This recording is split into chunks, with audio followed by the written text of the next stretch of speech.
Et finalement, aidez-moi à célébrer mon mari, l'amour de ma vie, mon roi. Je sais que vous êtes fâchés, mais si vous le célébrez, c'est comme ça que les gens vous célébreront. Alléluia. Saluez vos voisins et prenez place ce matin. Gloire à Dieu. Ok. J'irai dans le vif du sujet car j'ai 30 minutes. Je veux parler aux célibataires. Ce matin, je veux parler spécialement à ceux qui sont dans une relation ou qui sont sur le point d'entrer dans une relation. Je veux que vous sachiez que le mariage est bon. Dis à ton voisin que le mariage est bon. Le mariage est bon. Toutefois, pour que vous ayez un bon mariage, il faut que vous deux soyez bons. Et je vous dirai comment j'ai appris ce principe. Quand j'étais jeune, j'étais toujours fourrée dans mes livres. J'étais très timide. Je lisais beaucoup. Ma mère devait me forcer la main pour que je fasse la cuisine. Un jour, elle m'a demandé de faire les omelettes. Et si tu es en train de lire un bon livre, tu ne veux pas lever tes yeux de ce livre. Tu veux savoir ce qui se passera à la prochaine page. Donc, tu fais ton travail chap-chap pour repartir lire. Beaucoup ne savent pas ce que c'est parce que nous avons la tête dans les téléphones. Donc, ma mère m'a demandé des omelettes, mais je voulais faire wassa-wassa. Il y a une bonne manière de faire des omelettes, vous le savez, n'est-ce pas? Si vous voulez faire plus d'un œuf, vous devez les briser individuellement avant de les verser dans le même plat. Mais je voulais la méthode rapide. Et j'ai vite cassé le premier œuf et j'ai versé. J'ai cassé le deuxième, puis le troisième. Quand j'ai cassé le quatrième, il était pourri. Et ce que cela voudrait dire, c'est que tout ce que j'avais fait était gaspillé. Donc il faut 2 bons œufs pour faire une bonne omelette. Peu importe si l'un est bon, si l'autre est mauvais, vous ferez une mauvaise omelette. Peu importe si tu es bon en tant que personne.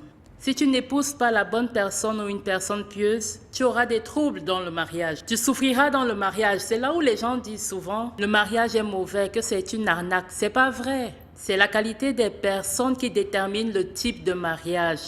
C'est pourquoi il est important que vous preniez le temps d'étudier le mariage. Il est important de prendre du temps. Hier, nous avons appris que là où vous investissez, c'est là où vous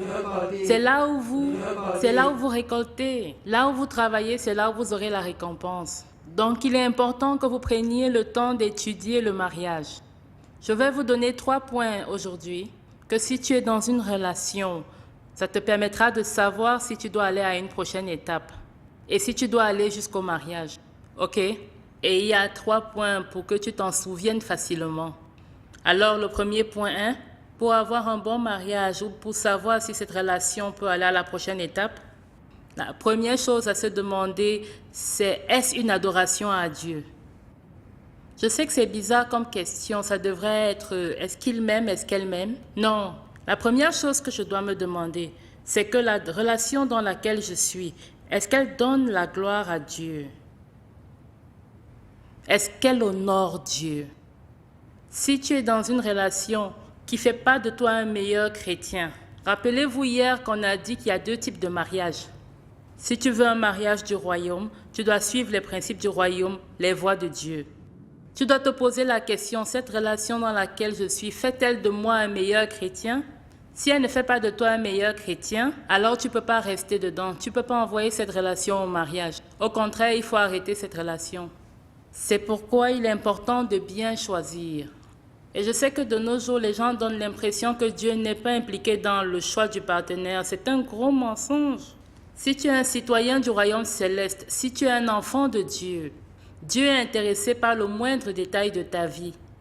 Je vais vous raconter comment je me suis mariée à ce grand homme.